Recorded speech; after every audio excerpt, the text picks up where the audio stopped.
Hey everybody, welcome to our character types tutorial for Crazy Talk Animator. In this tutorial I'm going to be demonstrating the different types of characters that we have in CTA2 as well as their different capabilities.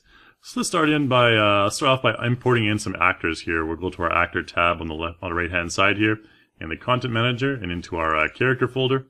And let's bring in a G1 character first. So you see that G1 characters are actually the CTA1 characters. And they actually have a few limitations as compared to the CTA2 characters. So let's go ahead and drag in one of them first. Let's drag in our Cherry01. Now if you're loading in a custom actor from CTA1, you'll come up with this. It'll come up with this dialog box here, and it'll ask you to choose a corresponding angle for CTA2. Now most characters from CTA1, most G1 characters, have 0 degrees or 315 degree profiles. So for this one, you can see in the image that it's at 315 degrees, so I'll just select that value and press OK, and that'll import in our Cherry character. So let's go back to the character folder, and let's go over to G2, and then we'll bring in our G2 Cherry. And just click and drag her in. We don't have any angle definition pop up there. So now you have our two cherries, G1 and G2. Let's take a look at what makes these characters different. So G2 characters have a few advantages over G1 characters. The most important is if I select my character and I go over to the motion key editor or press the M hotkey, you can see that I have my character in this 3D motion key editor, and I have the ability to select a number of different angle profiles. So if I drag this slider over, you can see that my character will go in these different poses according to the value that I set. So this character, G2 character, actually has a whole library of sprites for different angles and different profiles. So G2 characters are able to perform 3D motions at any different angle. Let's go to the G1 Cherry now and try the same thing. You can see that if I move the slider value for her, her arms kind of awkwardly twist around, her body and her head are kind of staying in the same place. So basically, G1 characters are limited to 2D motions. However, some 3D motions do work on G1 characters. Here's a quick table for your reference about the capabilities of G1 versus G2 characters. If you have any questions, you can always come back to look at this table. Let's take a look at the motions then. So let's go to the Content Manager, and let's check out our motions. So let's go to Motions, and then we'll go into the 2D folder. And in 2D folder, let's go to our Perform folder. Let's take a look at a couple of motions here. Now you can see that the angle of the motion is indicated in the top left as well. Let's try and apply a couple of these to our characters here. Let's apply this snooze one to our G1 Cherry first. So if I double click that, that will apply to my character, and it'll bring up this box asking me to ensure that my character's profile and my angle profile are the same. And I'll press OK. And you can see that she's kind of dozing off there. She's got a good animation. Nothing wrong with that one. G2 Cherry can do the same thing with the 315 degrees. She'll just change her profile to 315 degrees. However, if we do the same thing for the 0 degrees sneeze, let's take a look at how Cherry will change. She'll now face the camera because she has the forward 0 degree profile. However, G1 Cherry does not. So if we apply the same one to her, she will have the same kind of 315 degree facing head. Everything else will be pretty similar, but that's a huge difference when you're applying 2D motions to G2 and G1 characters. Now G1 characters are also very limited when it comes to 3D motions. So let's go to the motion folder here again, and 3D motions.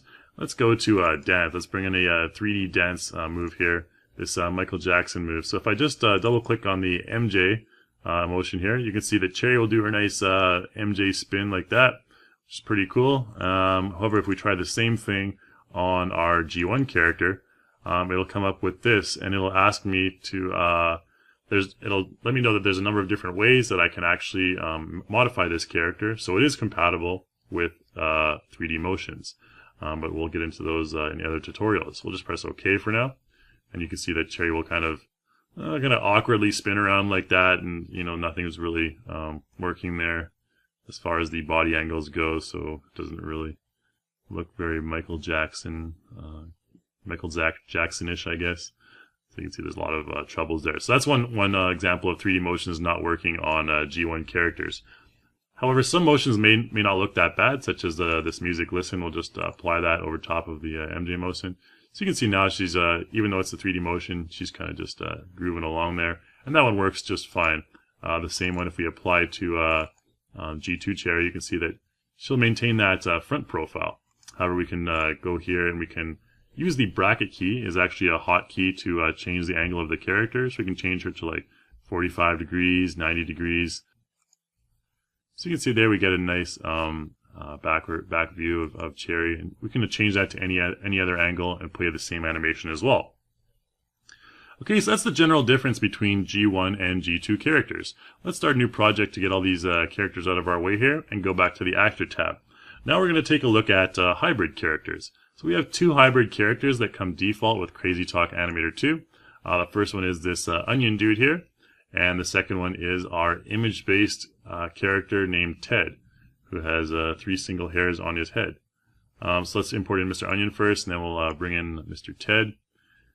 And let's take a look at these characters. Now, Crazy Talk Animator 2 no longer has body photo fitting. However, so all of the characters, their bodies will be sprite-based. Now, the sprite-based means you can import either images or vector-based drawings for all your characters' body parts. These two characters have images for their body parts. You can see that Mr. Onion here consists of a potato body, onion head, pepper arms, and asparagus eyebrows and all this stuff. These are actually just individual sprites that are taken from images. So if I select my sprite editor and I select his eyes, you can see that he has a number of different eyes here, just different images that we've taken. The mouth is interesting because the mouth is actually just orange, an orange at different shapes. You can see if I replace those sprites, they're just different images. So this kind of animation is very useful. You can just cut out certain parts or anything like that, and you can attach it to a certain body part of your character. If we go over to our other character here, you can see his eyes are just separate images. Now these characters, if you zoom in really closely, you can see a little bit of distortion, and that indicates that they are image-based characters. Whereas characters who are created consisting of vector drawings won't have that sort of distortion. So let's go ahead and start a new project again. And let's add in our last examples of characters here. Let's add in a sprite-based character and a morph-based character. So we'll go again to our content manager. And our sprite-based character, we can add in Mr. Walter here. He's a G2 character, one of our default ones. And there's Walter. Let's go back to the character folder and G1. Let's add in Mr. Rosenberg here. Mr. Rosenberg is one of our characters. He's a 0 degree character from CTA1. And he is actually a morph-based character. Now morph-based and morph-based and sprite-based characters have different facial animation types. So as you saw with the earlier characters, if I wanted to do some facial animation for them, I had to basically replace the sprites. However, if I'm doing this with my character Mr. Rosenberg here, let's take a look at the facial puppet motion editor here. And let's press OK for that. So I'm going to toggle over to Facial Puppet tool, and I can choose any one of these profiles. We can choose something like this, and if I preview this, take a look at how his face changes. It's basically morphing the image. So you can have characters like this. If you do facial photo fitting, you can actually morph the image to create all of these expressions. So that's pretty cool. But I do the same thing for Walter, and I preview that. You can see that his animations are created with sprite switching. So the eyes and the mouth are changing. You can blink his eyes, just like Mr. Rosenberg, but the type of animation is quite different. So that's about all the different types of characters we have in Crazy Talk Animator 2. We'll have other further tutorials. If you have more questions about character animation, you can check out our Introduction to Character Animation tutorial as well.